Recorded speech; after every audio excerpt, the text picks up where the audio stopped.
Êxodo 32, versos 25 a 29, diz assim a palavra do Senhor: E vendo Moisés que o povo estava despido, porque Arão o havia deixado despir-se, para vergonha entre os seus inimigos, pôs-se em pé Moisés na porta do arraial e disse: Quem é do Senhor?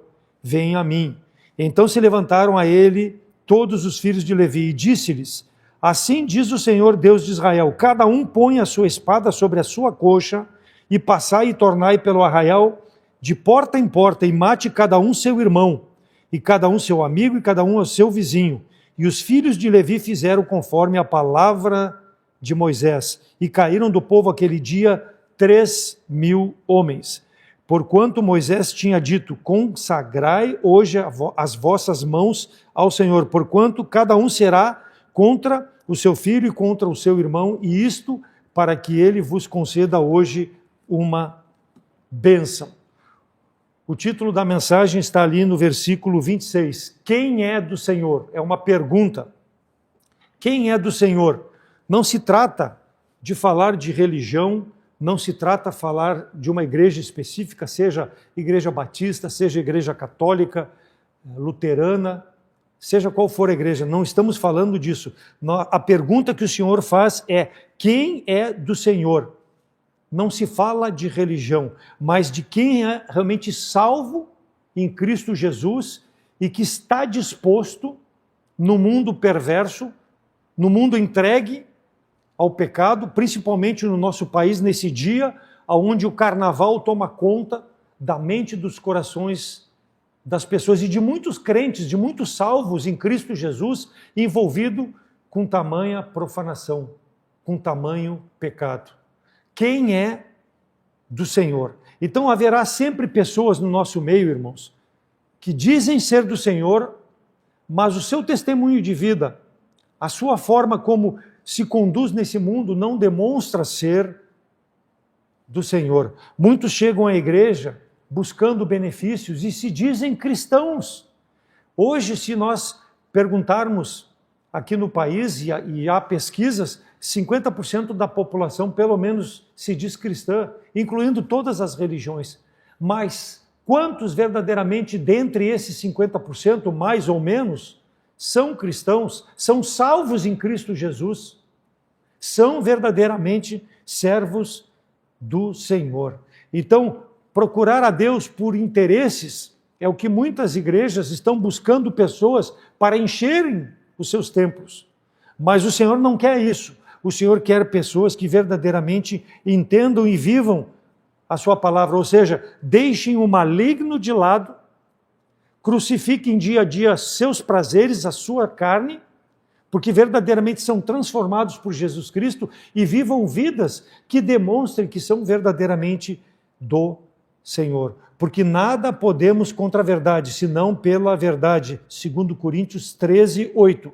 Paulo diz que a verdade prevalece. Então, quando a palavra de Deus é pregada, ela tem que fazer a obra no coração das pessoas, porque ela é a verdade. Se há um pecado, se há um comportamento em mim que me diga um salvo, que me diga um cristão, que não é conforme um servo de Deus, essa palavra precisa, essa verdade precisa transformar o meu entendimento, a minha vida naquela área que eu estou vivendo em pecado. Quem é do Senhor? E nós vamos ver aqui nesse capítulo 32 de Êxodo, que quem é do Senhor, em primeiro lugar, tem uma posição ao lado do Senhor. Versículo 26, pôs-se em pé Moisés na porta do arraial e disse: quem é do Senhor? Vem a mim. Então se ajuntaram a Moisés os levitas, os filhos de Levi. Esses homens mostraram ser pertencentes ao Senhor. Tinham uma posição clara. Moisés, nós estamos contigo para fazer a vontade de Deus. Versículo 25, e vendo Moisés que o povo estava despido, ou seja, o povo estava entregue ao mal, o povo estava entregue à idolatria, porque Arão o havia deixado despir-se para vergonha entre os seus inimigos. Então, um povo desenfreado nos prazeres carnais, um povo fazendo um carnaval naquele momento, naquele tempo, uma orgia, uma festa idólatra. E nós já vamos ver em relação a isso. Então a história de Israel, o capítulo 32, nos mostra o bezerro de ouro feito por Arão. Logo que Moisés tira o povo de Israel da terra do Egito, por mais de 400 anos, 430 anos de servidão, Deus chama Moisés e Moisés está lá no monte de Deus, no monte Sinai, Êxodo 3, 6 a 8, durante o tempo que passaram no Egito, os israelitas aparentemente duvidavam do poder de Deus nas suas vidas. Mostra isso lá em Êxodo 3, 6 a 8. E Deus chama Moisés para que aquele povo pudesse adorar especificamente a Deus, porque enquanto o povo estava no Egito, ele estava envolvido com a adoração a Deus, mas com a adoração àqueles deuses pagãos, aqueles deuses do Egito. Então, através de Moisés, Deus mostra seu poder quando ele lança sobre Faraó e o povo do Egito aquelas 10 pragas, para mostrar que Deus verdadeiramente é Deus, e não aqueles deuses que estavam lá no Egito.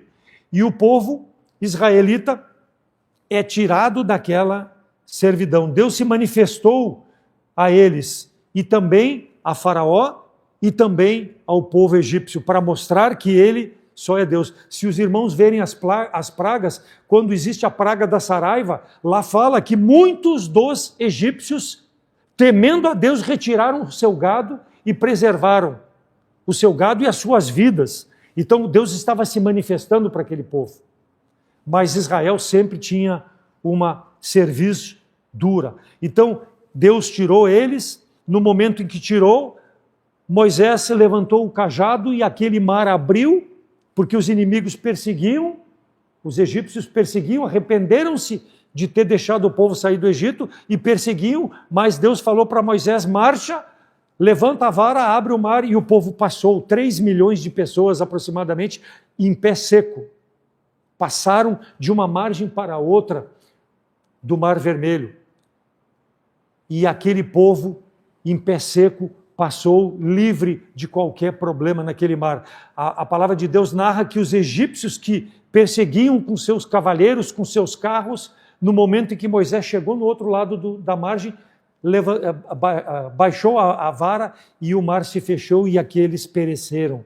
Deus libertou o seu povo. Por quê? Porque Deus havia prometido, Êxodo 6, de 1 a 13, fala lá que Deus retiraria aquele povo de lá. Mas o povo não acreditava nesse Deus verdadeiro, Deus poderoso. Os israelitas então foram levados, nesse momento aqui do capítulo 32, Moisés estava no monte de Deus, no monte Sinai, e aquele povo estava ao pé do monte, e eles estranharam que Moisés se demorava a voltar para o arraial. E aí começou a murmuração, e aí começou o problema.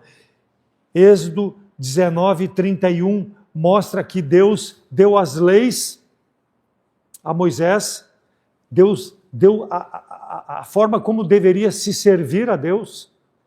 Moisés recebeu a tábua das leis e aquele povo aguardava a volta de Moisés, mas Moisés se demorou por 40 dias enquanto estava recebendo as leis do Senhor. E o povo do Oriente Médio se mostrava ser um povo religioso, e o povo de Deus, misturado com esse povo do Oriente Médio, ele demonstrava ser um povo também religioso, porque ora ele servia a Deus, ora ele servia aos deuses estranhos. Deus não aceita a duplicidade na sua adoração. Deus é um Deus exclusivo. Ele exige do seu servo que seja uma adoração exclusiva, porque ele é o único Deus. Então, quando Moisés recebeu as tábuas da lei, lá estavam escritos os 10 mandamentos. E qual era o primeiro mandamento que era dito para Israel? Israel, tu só terá um único Deus, que é eu, o Deus de Israel. E só a ele vai te curvar, só a ele vai te dobrar, e só a ele vai oferecer holocaustos.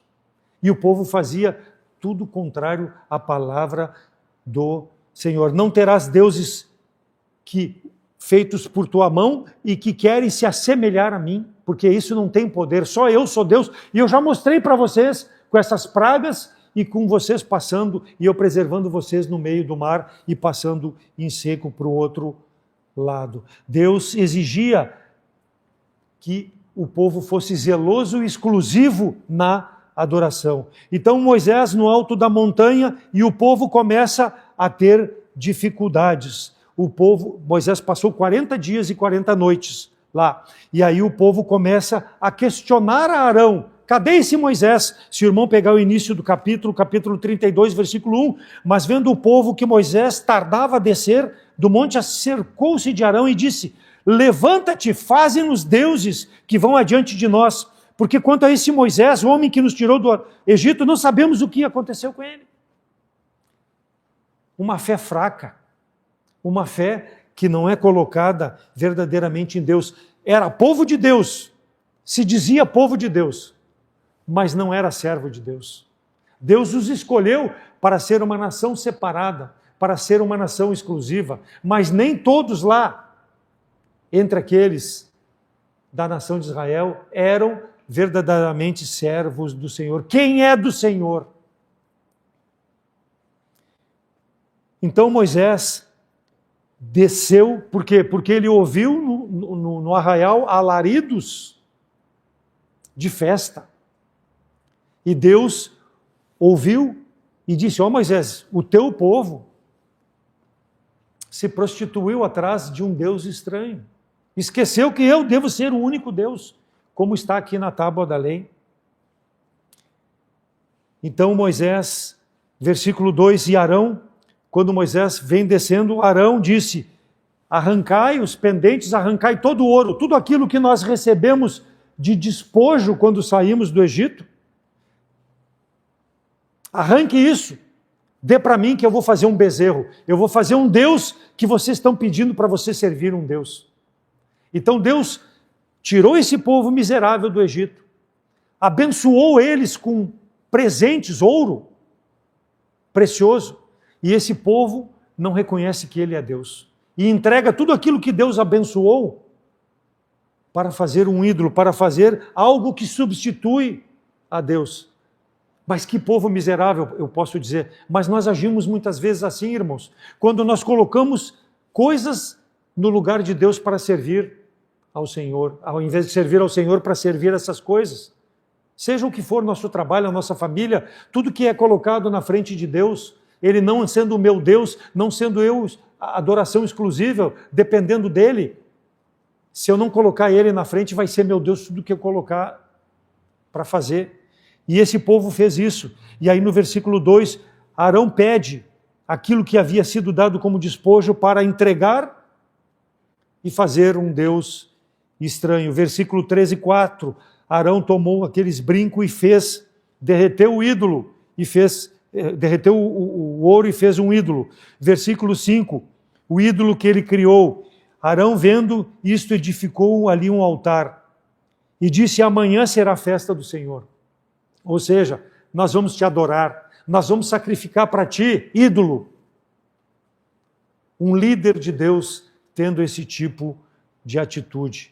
O ídolo que Arão criou era esse bezerro, e ele manteve uma conexão com o nome do Senhor, porque ele diz que aquilo que ele criou amanhã será uma festa ao Senhor, ou seja, trouxe para dentro do arraial a profanação. Quantas e quantas igrejas que se dizem ser do Senhor têm profanação no púlpito, tem profanação na música, tem profanação na sua forma de agir, cada crente, cada membro. Por quê? Porque não são verdadeiramente do Senhor. Colocam as coisas do mundo. Como eu falei, hoje é dia de carnaval, muitos crentes estão na frente da televisão, talvez, ao invés de estar na igreja adorando, louvando a Deus, ou em casa pela internet, assistindo a pregação, participando. Estão na frente da televisão esperando ou vendo o desfile das escolas de samba, trazendo para dentro da sua vida a profanação. Por quê? Porque aquele povo estava familiarizado no Egito com essa adoração, e não permitia que Deus fosse o seu único Deus. Por quê? Porque não era zeloso, não era exclusivo para servir a Deus. Estava misturado com as coisas do mundo. Então era o Deus, esse bezerro, amanhã será festa ao Senhor. Mas como assim? Um ídolo colocar diante e eu adorar porque eu estou fazendo uma festa para o Senhor? Versículo 25 do nosso capítulo. O povo estava despido, o povo estava sem vergonha, não tinha vergonha nenhuma do seu pecado, da forma como agia, para adorar aquele Deus. Um carnaval. E aí nós sabemos, irmãos, que naquela época, quando se adorava deuses estranhos, havia uma mistura de adoração ao ídolo e de tudo que cercava em termos de adoração. Existiam as prostitutas cultuais, existia a entrega ao sexo livre, existia todo um aparato para que aquela profanação, né, fosse verdadeiramente contra Deus. E eles estavam praticando isso lá naquele arraial, aonde Deus deveria estar presente, estava presente algo estranho, um comportamento mudando. Não é diferente dos dias de hoje.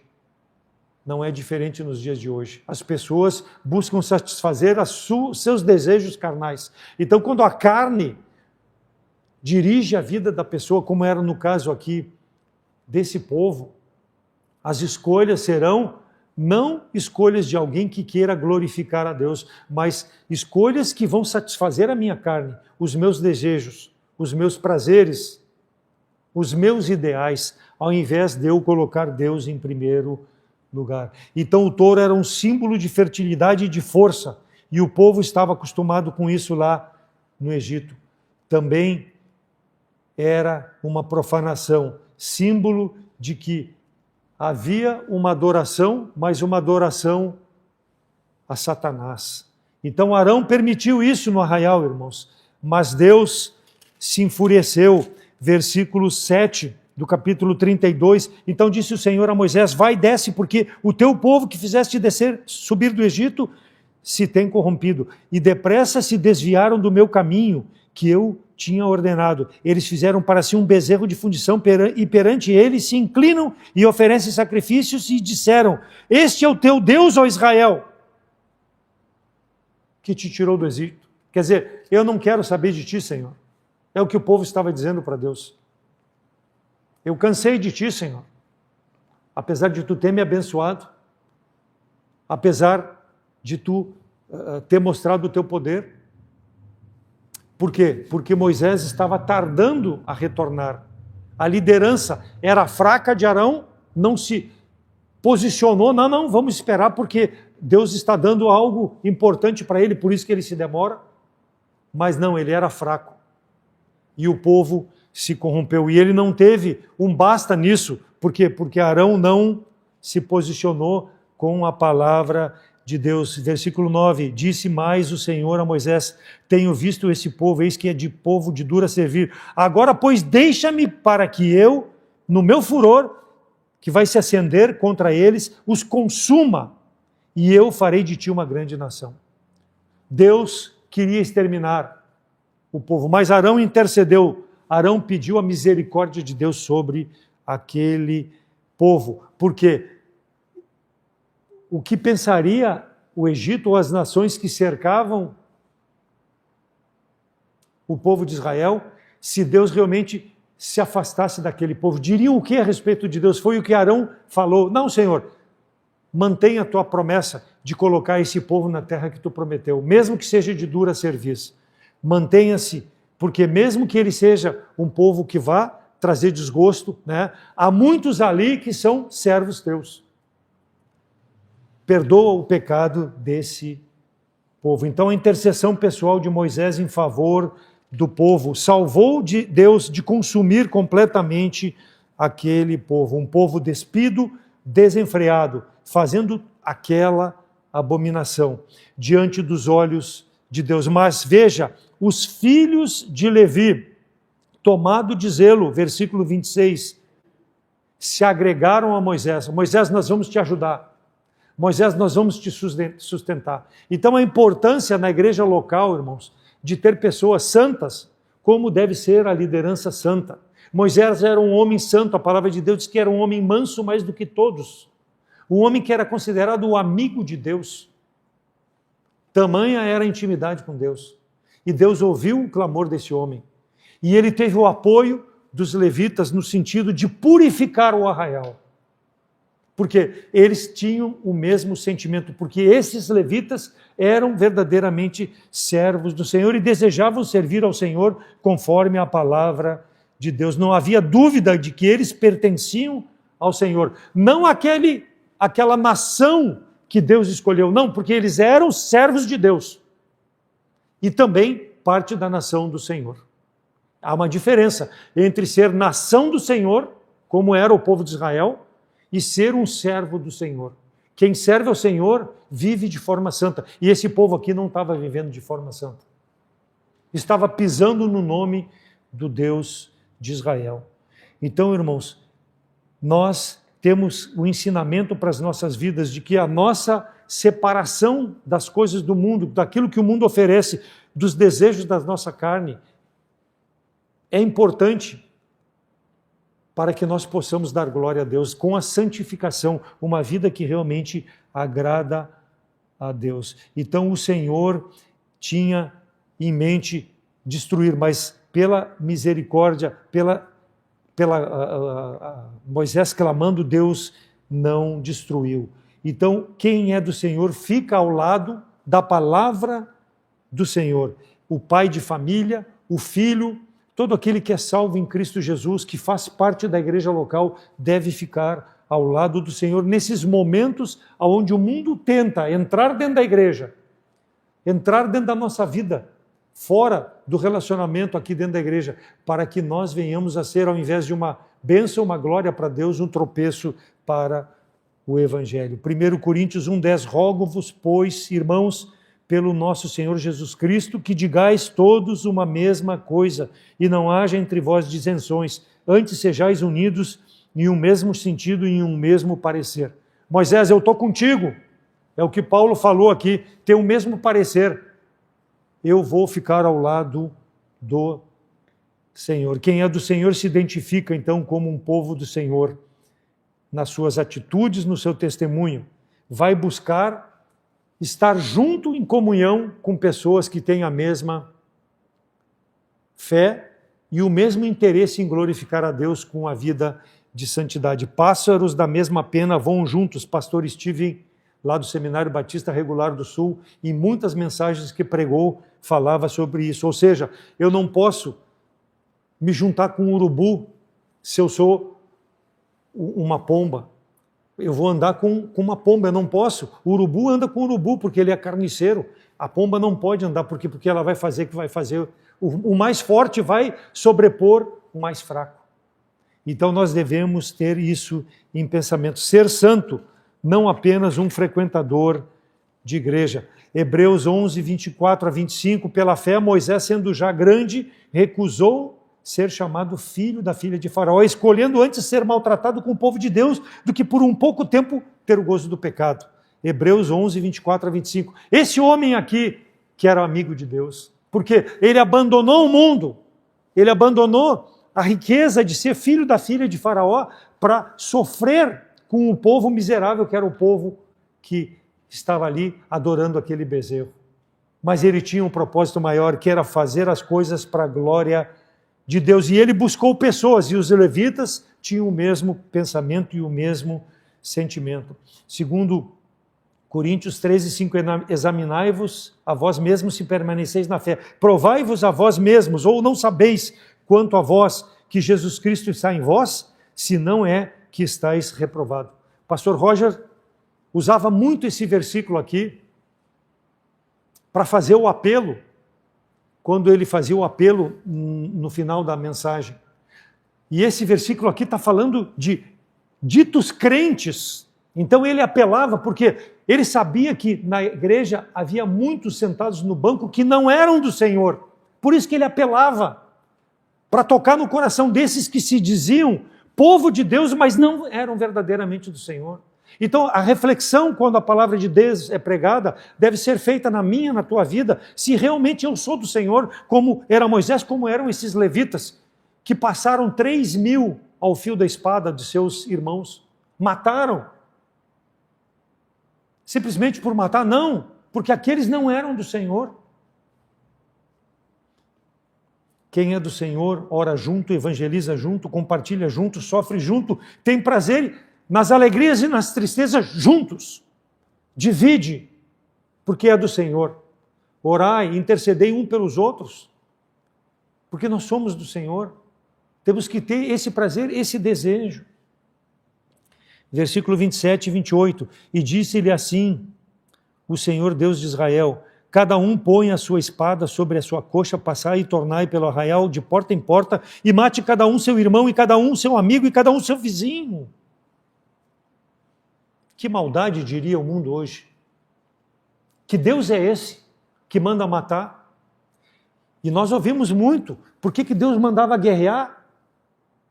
O povo de Israel, quando invadia alguma cidade, tudo, e mandava guerrear, mandava liquidar homens e mulheres que já tinham filhos, só mandando preservar moças e crianças. Por que Deus fazia isso? Porque sabia que a idolatria entraria dentro do povo de Israel se preservasse aquelas mulheres que já tinham os hábitos pecaminosos daqueles povos mundanos. Por isso que passa ao fio da espada, separa.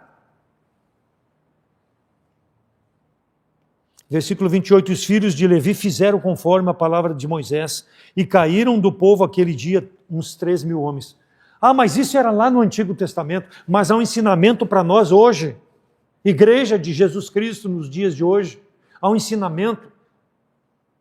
Nós devemos extirpar o pecado, nós não vamos matar ninguém, nós não vamos sair aí matando quem não quer servir a Deus, não, mas nós temos que tirar do nosso relacionamento meu pai, minha mãe, meu irmão, minha irmã, meus vizinhos, meus amigos, nesse mundo, se não são do Senhor, e eu estou seguindo os seus passos, ao invés de seguir os passos do Senhor, deve ser cortado da minha vida, do meu relacionamento.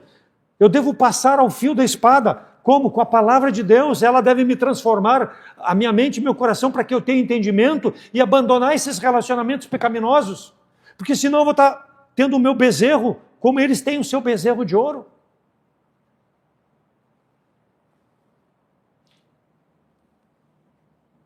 Quem é do Senhor se posiciona ao lado do Senhor. E as pessoas vão ver que nós somos do Senhor. Moisés viu que os levitas realmente eram do Senhor. Então, quem é do Senhor não tem uma posição duvidosa. Se posiciona ao lado do Senhor. Em segundo lugar, tem uma atitude de ser do Senhor. Já lemos versículos 27 e 28. Eles mataram os levitas, seus vizinhos, amigos, todos aqueles que não eram do Senhor. Como eles sabiam? Pelas atitudes dessas pessoas. Pelas atitudes. O Senhor Jesus Cristo é duro, mas Ele diz que a nossa atitude de ser do Senhor, ela é severa no relacionamento com as pessoas. Ela vai trazer rompimento de relacionamento com as pessoas, se nós somos do Senhor, caso elas não queiram servir ao Senhor como nós servimos. Ele é duro, mas é necessário abandonar esse mundo, tomar a cruz e seguir ao Salvador. É o que ele diz. É a forma de mostrar que é do Senhor. Por quê? Porque lá em Gênesis 3, o homem escolheu pecar, e com o pecado passou a morte a todos os homens. Pelo pecado de um homem passou a morte, e a morte trouxe separação de Deus. Ah, mas eu não pequei como Adão pecou. Não, mas veio de geração em geração. O pecado da separação eterna. Mas, Romanos 5,12, pelo que como por um homem entrou o pecado no mundo e pelo pecado a morte, assim também a morte passou a todos os homens e todos os homens pecaram. Mas a palavra de Deus é maravilhosa. Abra lá para Romanos capítulo 5. Romanos capítulo 5. A palavra de Deus é maravilhosa. Versículos 17 em diante, Romanos 5, 15, perdão, versículo 15. Romanos 5, versículo 15.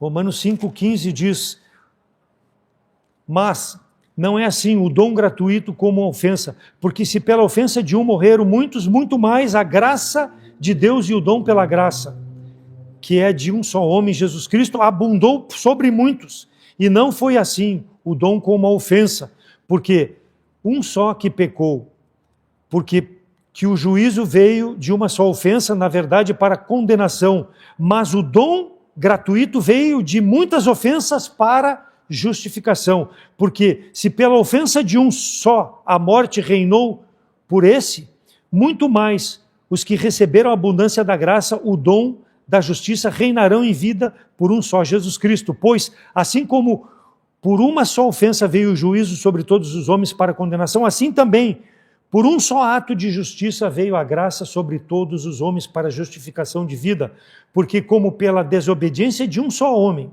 muitos foram feitos pecadores, assim pela obediência de um só homem, Jesus Cristo, muitos foram feitos justos. Então, o Senhor Jesus Cristo, Ele quer salvar todo aquele que nele crê. Por quê? Porque o homem está condenado no pecado, em razão lá do pecado original de Adão. Mas para isso, o homem precisa aceitar Jesus Cristo como Salvador para ser do Senhor. Porque do contrário, ele continua nas suas ofensas, assim como aquele povo estava ali. Um dia a espada vai vir e vai aniquilar aquela vida. Assim como os levitas fizeram, a palavra de Deus mostra, como nós lemos inclusive em Apocalipse, um dia Deus vai trazer juízo sobre toda a carne. E só Jesus Cristo é que pode aplacar o pecado, aplacar a ofensa que o homem tem em razão de não reconhecer Jesus Cristo como Salvador. Quando crê em Jesus Cristo, o pecado é perdoado, é apagado da vida do homem. Então, esses que morreram lá, eles continuaram fazendo adoração, por isso que a espada veio e tomou aqueles 3.000 homens, porque eles não se arrependeram. Não foram como os levitas que se aproximaram de Deus: ó Senhor, eu quero viver de forma santa. E um dia aquele que não crê em Jesus Cristo como Salvador vai experimentar a ira de Deus, assim como esses aqui experimentaram, conforme a palavra de Deus nos mostra. Não cuideis que vim trazer a paz à terra. Não vim trazer a paz, mas a espada, porque eu vim pôr em disenção o homem contra seu pai, a filha contra sua mãe, a nora contra sua sogra, e assim os inimigos do homem serão os seus familiares. Quem ama o pai mais ou a mãe mais do que a mim não é digno de mim, e quem ama o filho ou a filha mais do que mim não é digno de mim. Mateus 10, 34 a 37. É duro, mas precisa fazer essa separação. Assim como os levitas fizeram, nós, Jesus Cristo está mostrando, precisamos fazer essa separação. Vamos criar inimizade? Vamos, mas é necessário, irmãos, para que nós possamos nos apresentar de forma santa diante de Deus. Então, se foi difícil para Moisés, foi difícil para os levitas, também é difícil para nós, mas nós precisamos nos posicionar. A espada precisa ser aplicada. Então, a vida cristã não é uma vida de tranquilidade, não é um mar de rosa. É de dificuldades, mas é uma vida de certeza, de estar fazendo a vontade de Deus, quando nós cumprimos os mandamentos do Senhor, começando pelo primeiro mandamento: tu serás o meu Deus, Senhor. Sobre todas as coisas, só a ti vou prestar culto, só a ti vou prestar sacrifício, só a ti vou adorar. É o que Deus colocou como o primeiro mandamento. Os demais mandamentos seguem a partir desse, porque se Deus estiver em primeiro lugar na minha vida, os demais mandamentos vai ser muito mais fácil de eu guardar.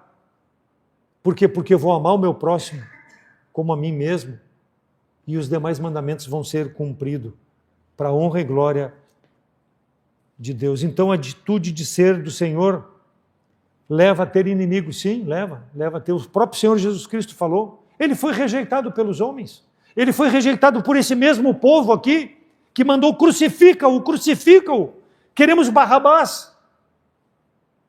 Assim como eles queriam aquele bezerro lá, eles quiseram Barrabás depois e crucificaram o Salvador. Porque o homem é o mesmo, o coração do homem é o mesmo. perverso, maligno, pecaminoso, quando se deixa levar por seus interesses, por seus pensamentos, e não quer servir a Deus verdadeiramente. Versículo 37, voltando lá para o nosso texto, capítulo 32 de Êxodo, perdão, não é o capítulo 32 de Êxodo, é o versículo 37 de Mateus. Quando Cristo diz que veio trazer a espada, ele está mostrando, irmãos, que precisa se posicionar ao lado do Senhor, assim como os levitas. Tu tem se posicionado? Tem perdido pelo Evangelho? Seja o que for. Ou tu tem barganhado com Deus? Vai ser um culto ao Senhor, foi o que falaram, o Arão falou. Amanhã vai ser um culto ao Senhor com aquele bezerro. Deus não quer divisão, irmã. Deus quer que nós nos mantenhamos firmes, para que esse mundo possa ver a diferença entre um servo, um homem de Deus, uma mulher de Deus, e um que se diz de Deus, porque não tem atitude. As pessoas não vão querer aceitar Jesus Cristo como Salvador se eu tiver uma vida igual a elas têm no mundo, participando das práticas que elas têm, apoiando, batendo palma, dizendo amém muitas vezes.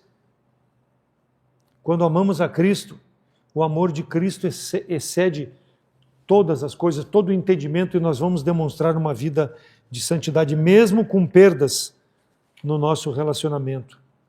Filipenses 3:8, na verdade, tenho também por perda todas as coisas pela excelência do conhecimento de Cristo, meu Senhor, pelo qual sofri a perda de todas as coisas e as considero como esterco para que possa ganhar a Cristo. O apóstolo Paulo falando.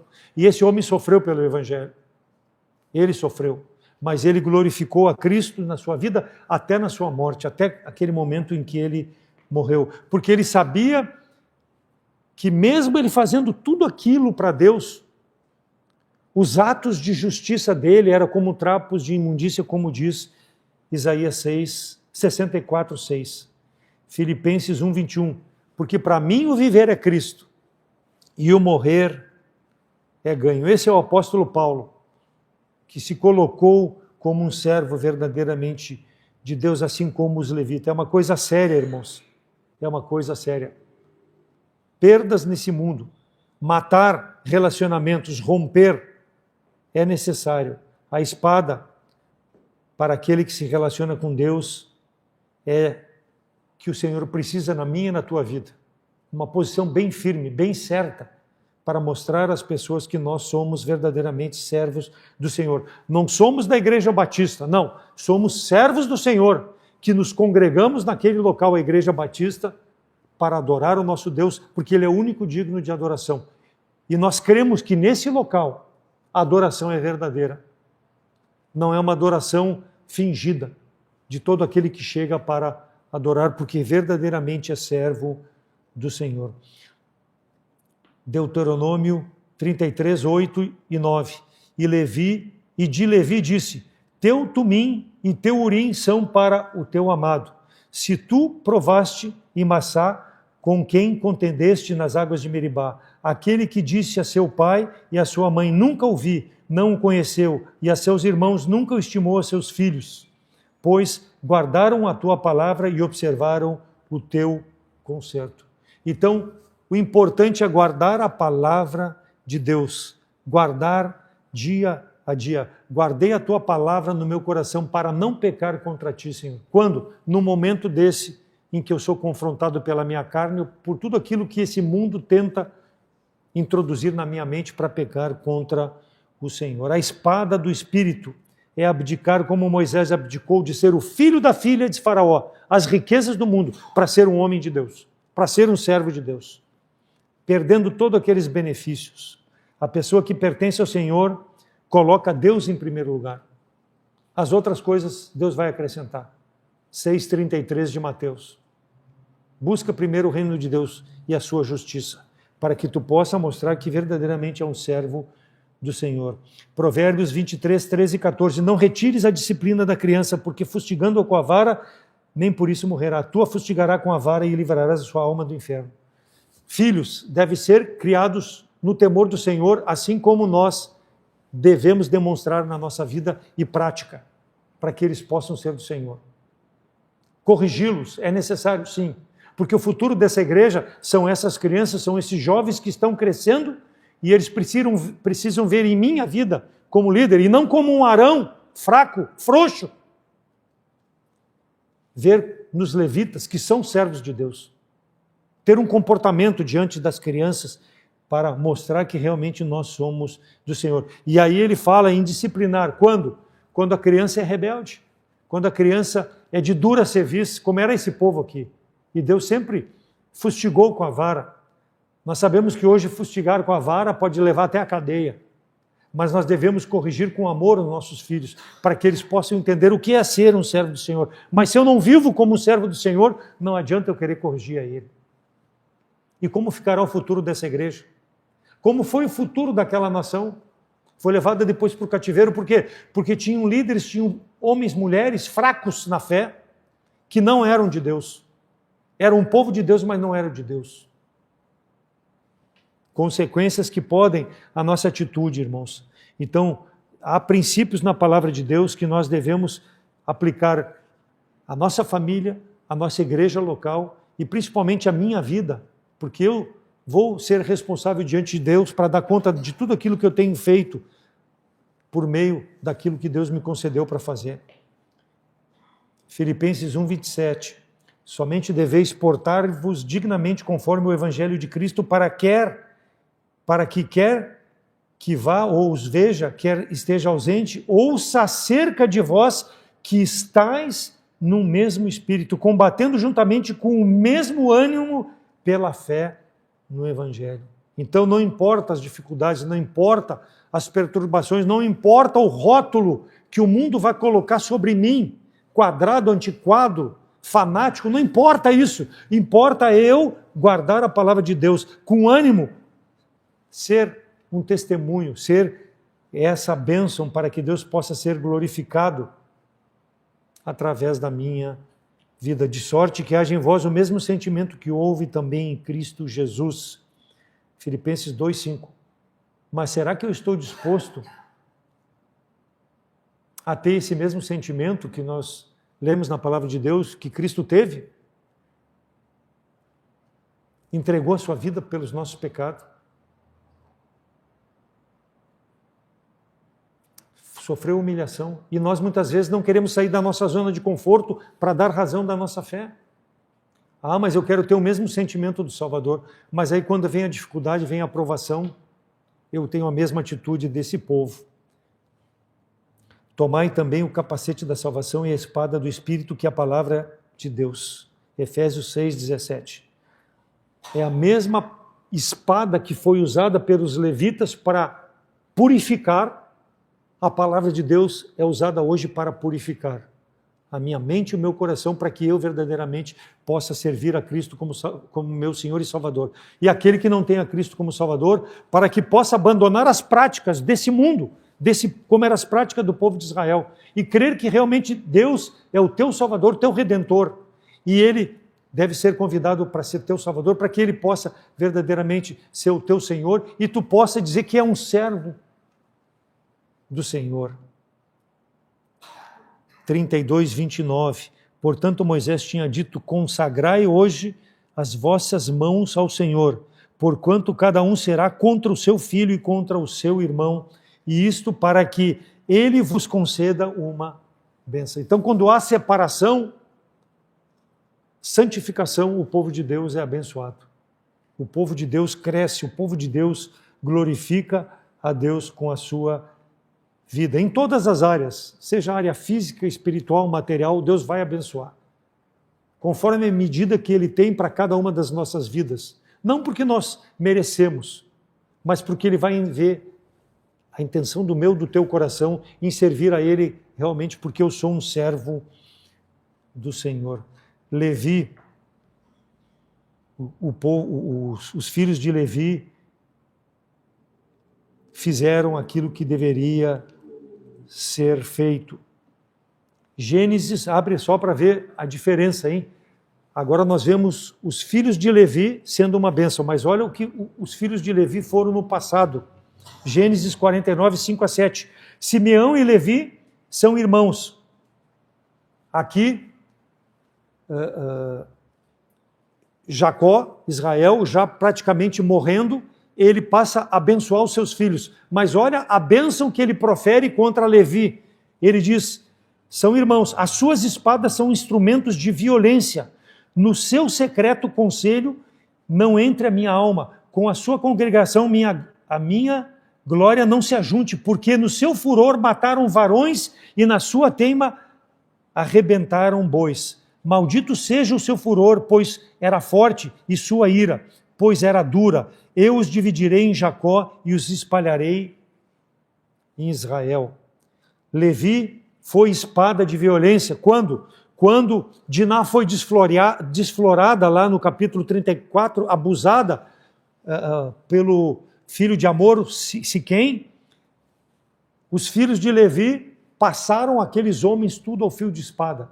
Então, houve uma maldição sobre a tribo de Levi em razão daquilo que eles fizeram. E foi o próprio pai Israel que amaldiçoou. Mas agora aqui nós vemos Moisés dizendo, vocês são uma bênção, porque vocês estão andando nos caminhos do Senhor, estão guardando a palavra do Senhor, estão fazendo a vontade de Deus. Então nós trazemos, irmãos, sobre a nossa vida, bênção ou maldição, naquilo que nós escolhemos. E o povo de Israel sempre escolheu a maldição sobre a sua vida.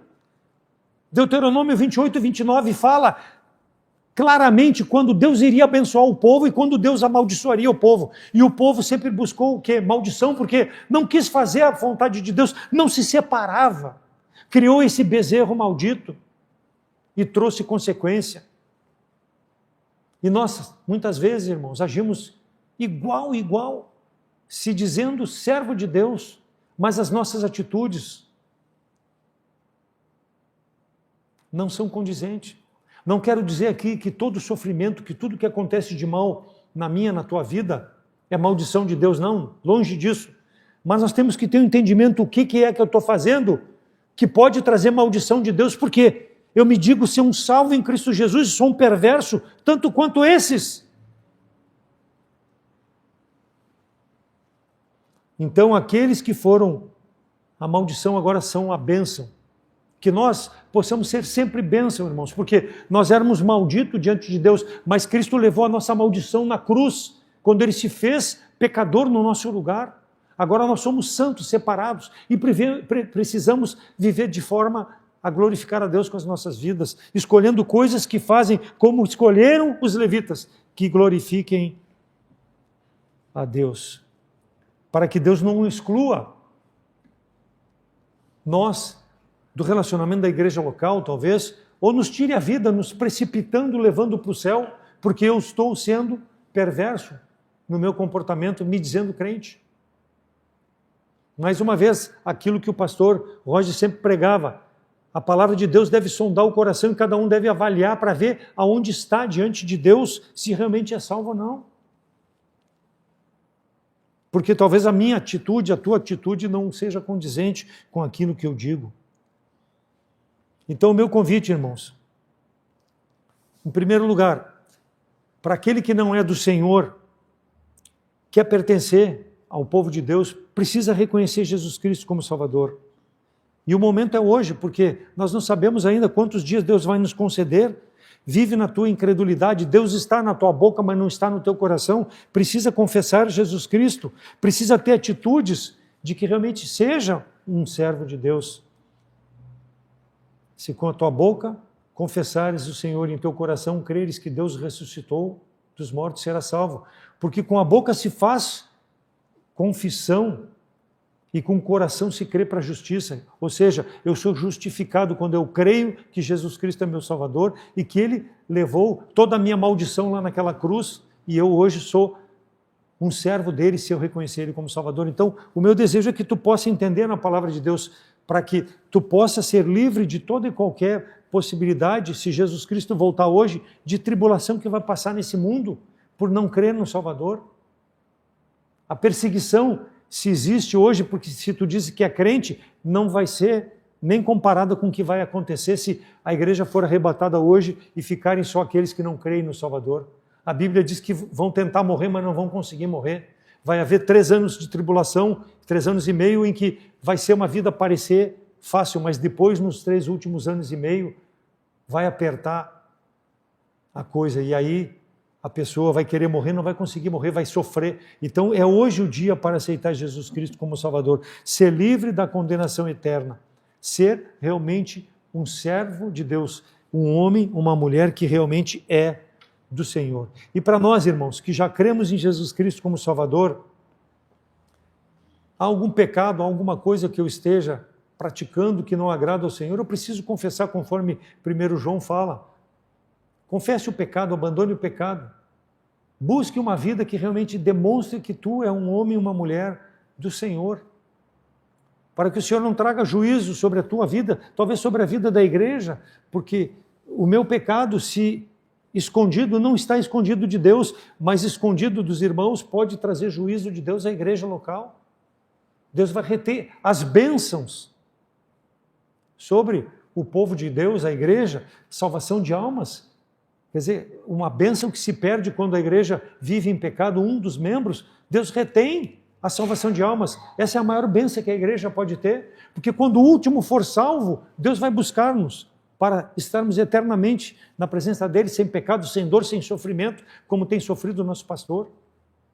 Mas para isso nós precisamos ser realmente um testemunho de vida que mostre que eu sou do Senhor, pela minha atitude, pela minha fala, porque eu já confessei Ele como Salvador, Ele me perdoou o meu pecado eterno, e agora eu vivo, ainda pecador, mas uma vida que agrada ao meu Salvador. Então, a decisão é pessoal, seja salvo, seja não salvo. Precisa honrar e glorificar a Deus com a sua decisão. E que nesses dias, irmãos, que ainda nós temos nessa semana de carnaval, que nós possamos nos guardar. Não somos do mundo, não podemos sair do mundo enquanto o Senhor não nos levar, mas podemos escolher aquilo que façamos para agradar a Deus. Que seja o meu e o teu desejo como salvo em Cristo Jesus. Amém?